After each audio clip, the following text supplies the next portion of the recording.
असफलता एक चुनौती है, इसे स्वीकार करो। क्या कमी रह गई देखो और सुधार करो। जब तक न सफल हो नींद चैन को त्यागो तुम, संघर्ष का मैदान छोड़ मत भागो तुम। कुछ किए बिना ही यूं ही जय जयकार नहीं होती, कुछ किए बिना ही यूं ही जय जयकार नहीं होती। कोशिश करने वालों की कभी हार नहीं होती, कोशिश करने वालों की कभी हार नहीं होती। तो दोस्तों, आज हम लोग देखेंगे भारत में हिंद यूनानी शासकों का आक्रमण। ठीक है ना।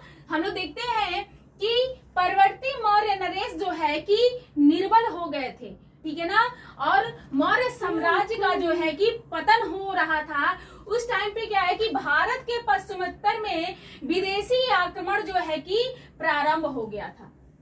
जब क्या परवर्ती मौर्य शासक जो है कमजोर और निर्बल हो गए थे, वहां पे भारत के पश्चिमोत्तर प्रदेशों में जो है विदेशियों ने जो है आक्रमण करना प्रारंभ कर दिया था। लेकिन भारत का दुर्भाग्य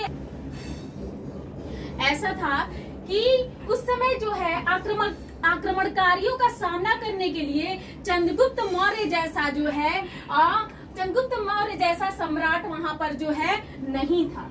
ठीक है ना। सर्वप्रथम भारत आने वाले बल्ख या बैक्ट्रिया के यवन शासक थे। ठीक है ना। जिन्होंने भारत के कुछ प्रदेशों को जीत लिया और तत्पश्चात वहां पे उन्होंने जो है अपने क्या है साम्राज्य को स्थापित कर लिया, वहीं पे बस गए।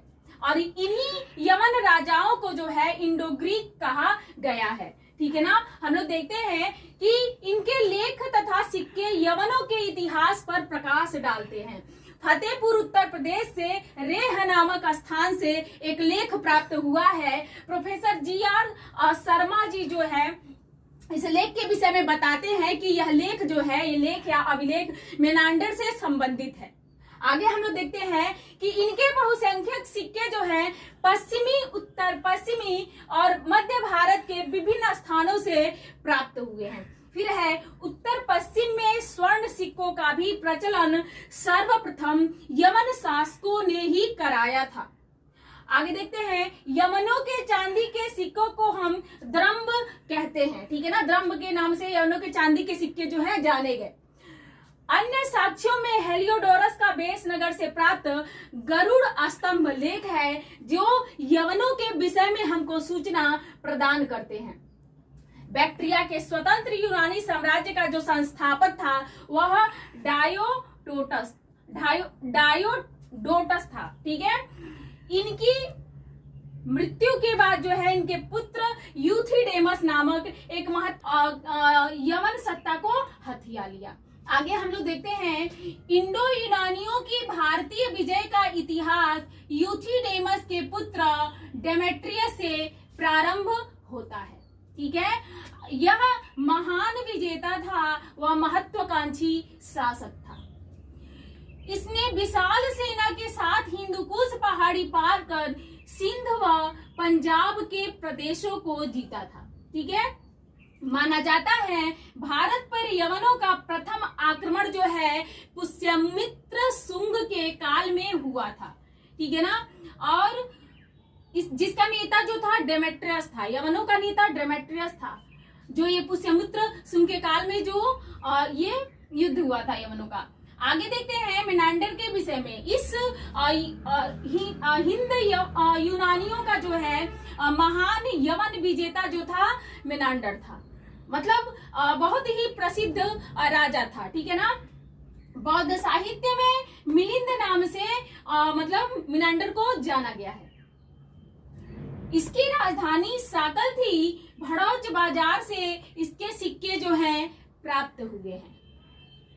मेनांडर जो था बौद्ध था और मतलब इसके विषय में सूचना जो है नागसेन के मिलिंद पहो नामक पुस्तक से प्राप्त होती है। कौशाम्बी के रेह से इसके अभिलेख प्राप्त हुए हैं और प्रोफेसर कहते हैं GR शर्मा ने जो है इसके विषय में बताया है कि यह मेनांडर का था। यवन राजदूत हेलियोडोरस था जो जिसके जो है कि बेसनगर से प्राप्त गरुड़ स्तंभ प्राप्त हुए हैं, जिससे हिंदी रानियों के विषय में सूचना जो है प्राप्त होती है। ठीक है ना। और कहते हैं इसके काल में 5 प्रकार के चांदी के सिक्के जो हैं प्राप्त होते हैं। बौद्ध धर्म का यह संरक्षक था और विदेशी होते हुए भी इसने भारतीय धर्म को संरक्षण प्रदान किया, जिसके फलस्वरूप इसे महान बताया गया है। ठीक है, आगे देखते हैं शक के विषय में। शक, यूनानियों के पश्चात शकों का जो है आक्रमण होता है भारत पर। शक मूलतः मध्य एशिया के निवासी थे तथा चारागाह की खोज में भारत आते हैं। भारत में इनकी 2 शाखाएं थी, उत्तरी क्षत्रप एवं पश्चिमी क्षत्रप। ठीक है, पश्चिमी क्षत्रप बहुत प्रसिद्ध थे।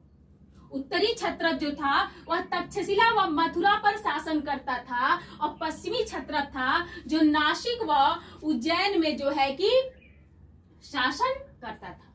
नासिक का जो क्षत्रप था वह नहपान था, जिसने गौतमी पुत्र सातकर्णी के समय में जो है कि इसने आक्रमण किया था, और गौतमी पुत्र सातकर्णी के द्वारा ये पराजित हुआ और मारा गया था। आगे हम लोग देखते हैं रुद्रदमन उज्जैन का प्रसिद्ध क्षत्रप था। ठीक है ना, दूसरे प्रांत उज्जैन में जो है रुद्रदमन का शासन था, और यह यहाँ का प्रसिद्ध क्षत्रप था, जिसका शासन जो है गुजरात के बड़े भूभाग पर था। जूनागढ़ अभिलेख जो है रुद्रदमन का प्रसिद्ध अभिलेख है, जिसमें सुदर्शन झील के पुनरुद्धार के विषय में बताया गया है। और यह कहते हैं जूनागढ़ अभिलेख जो है संस्कृत में बहुत बड़ा लेख है। फिर आगे देखते हैं पहलव के विषय में। मध्य एशिया में ईरान से आए गोंडोफोर्नीज इस वंश का प्रसिद्ध शासक था, जिसकी राजधानी जो है तक्षशिला थी। इसके शासन काल में सेंट थॉमस भारत में ईसाई धर्म के प्रचार करने के लिए आया था। इसके सिक्के पंजाब, सिंध, कांधार, काबुल से पाए गए हैं।